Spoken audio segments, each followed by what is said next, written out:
My mother started having this kind of, if I may say, illusions about whether my father might take advantage of me or me, I can do something with my father. I started experiencing a lot of rejection from my mother, a lot of negative words towards her, and to an extent whereby I felt like I was not beautiful, because whenever people will come and say, no, we like your daughter, and what people they will say, she will dispute that and say, no, you haven't seen my second daughter. She's more beautiful and more prettier than this other daughter. And hearing that from your mother, it's very depressing. And you're thinking, even if you can hear from any other people that you are beautiful, you've heard from your own mother that you're not beautiful. So I experienced a lot of rejection from that time. Maybe I'm flirting, I'm not allowed to pass next to my father or my stepfather. It brought a lot of confusion in my mind, and as a daughter, I kind of felt so confused in my younger age. I was very bitter. I was very angry as a young girl. I didn't have any confidence on myself. So that's what it really cost me. Emotionally, I felt I was broken, and I carried that through. At that time, we were already now in the church, so would maybe be involved in other activities in the church. At some point, my mother chased me out, and I would go and stay with the friend, because I was in the youth. I would go and stay with some friends, and at some point, then she will come to church and claim me. Then I'll come back home, and it will happen over and over again. I'll run away, and so on and so on. I remember one day her organizing her friend's son to meet with him in a private space, because she felt like maybe I needed some sort of something. So I need to meet with a friend's son so that we can do whatever. And eventually I said, no, nothing is going to happen. Then I went back, and she was very angry. And I think that was, for me, that was a turning point, the worst moment ever that happened in my life. At some point, I didn't even know my identity, because I didn't know what was going on with me.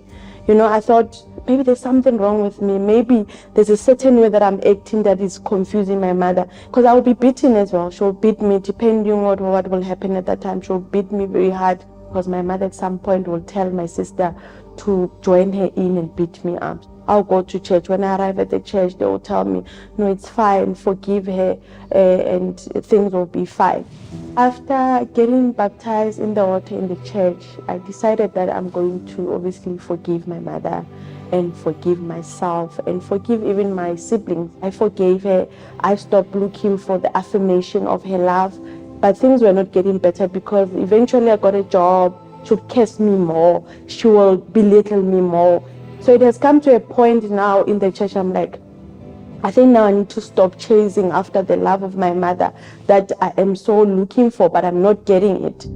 My life was hopeless. There was no hope. There was no vision. I didn't know. Only God knew. I want to overcome that. I want to be something in life. And my only one prayer that I was praying was like, God, if you can just take me out of this house, I don't know how you're going to do it. Being in the church, so we've learned a lot about the campaign, the faith, how you need to, act on your faith.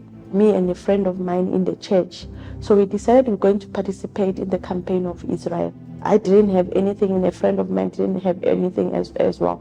We told ourselves we're going to sell anything that we can sell, and then make sure that whatever we receive, we're going to take out our tithe and give our sacrifice. Even on the day of the campaign in the morning, we were selling fat cakes. We went in the morning and sold the last piece that we had. After separating our tithe, we put everything there, and we said, God, it's all or nothing, because it's not like we have anything. This is what we can give, believing that you're going to open the doors for us. My spiritual sacrifice that I made, I will read the Bible. I will seek God more. From the way that I was reading, I will implement whatever God was saying. So that was me giving a spiritual sacrifice, and then on the other hand, giving a financial sacrifice. When I put my envelope on the altar, that was a confirmation to say things are going to change. Immediately when I put my sacrifice on that altar, there was an assurance in my heart that something is about to change. To say, God, if I put down the sacrifice, open the ways, make me something so that tomorrow you can be honored through my life. I met my husband in the church, and we dated. Eventually he proposed. He said he wanted to lobola and then marry me. After that, that's when Church was my home. It was my second home. There was no other home. So now as I was in the church, eventually there was a word that was coming to say, stop looking for the acceptance. There's one moment in the church on Sunday, but that day, after the word that came to me to say, stop looking for affirmation. Then I consecrated myself. Then on the Sunday, for that Sunday service, then I just seek the Holy Spirit and I said, God, you are my mother, you are my everything. The love that I need is from you. And I just felt this inner joy inside of my heart while I was in the service. That was for me the starting point of me receiving the inner peace that I was looking for. The inner peace that I received, it was the voice that was saying, there's no need for you to keep looking for affirmation from your mom. I felt this inner peace. I felt this assurance when I received the Holy Spirit. For me, it was like, God, from today, you are going to be my mother. You will be my God. You will be my father. Nobody else. I cannot look for love anywhere else. I failed to receive that love from my mother. And that was when God, because it literally was like a covenant that was made when the Holy Spirit came down and filled me. That day when the Holy Spirit came down, firstly, there was an affirmation in my heart. There was peace that filled my heart, and there was just a healing that was happening inside of my heart. The younger me, the beautiful me, the peaceful me came out, and I began to feel this. I began to be this bubbly person that you couldn't even imagine. So my relationship now with my mother is quite good. We are fine. I'm able to call her in and we talk if I need any advice in terms of my family or anything like that. The relationship is good right now. God has really restored our relationship. So there's that daughter and mother relationship. I've got I have a job that I'm doing now. I'm a sign language interpreter, and which I believe that is also the gift from the Holy Spirit that He gave me. I'm the sign language interpreter. I interpret for big conferences.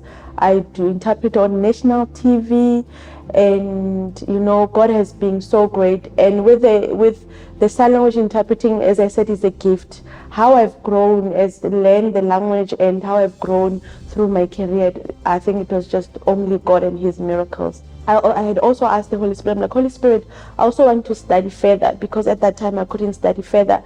I started to register at one of the institutions. I did my degree. I went to another institution. I did my honors degree. And even the honors degree that I can say now, I didn't even pay any cent. It was funded. I asked Holy Spirit, now I'm moving to another level. I want to study honors, and that was funded. I'm currently on my MA now, and I may say I'm a very happy person at this point. My husband is working. We've got 2 cars that God blessed us with. The way God has blessed us, we can go to any restaurant anytime we want because of the blessings of God. The blessings of God, obviously, through the teaching of tithe, that as a person you as a faithful tither, also financially you are blessed and you prosper. Right now, in terms of my family, my children are at school. I have a teenage girl who's also in the church, and another young girl, and my baby boy. We are all happy in the family. So my message to the members of the church is that when the campaign is introduced, just go out there, do your best, and make that covenant between you and God. It's not your covenant between you and a man or between you and the pastor. Do a covenant because you believe that what you're going to give on the altar, remember, it's not just a financial sacrifice. It's also your life, putting it on the altar and trusting God that He's going to change your life. Holy Spirit has been blessing my people. Wow. Holy Spirit, I received peace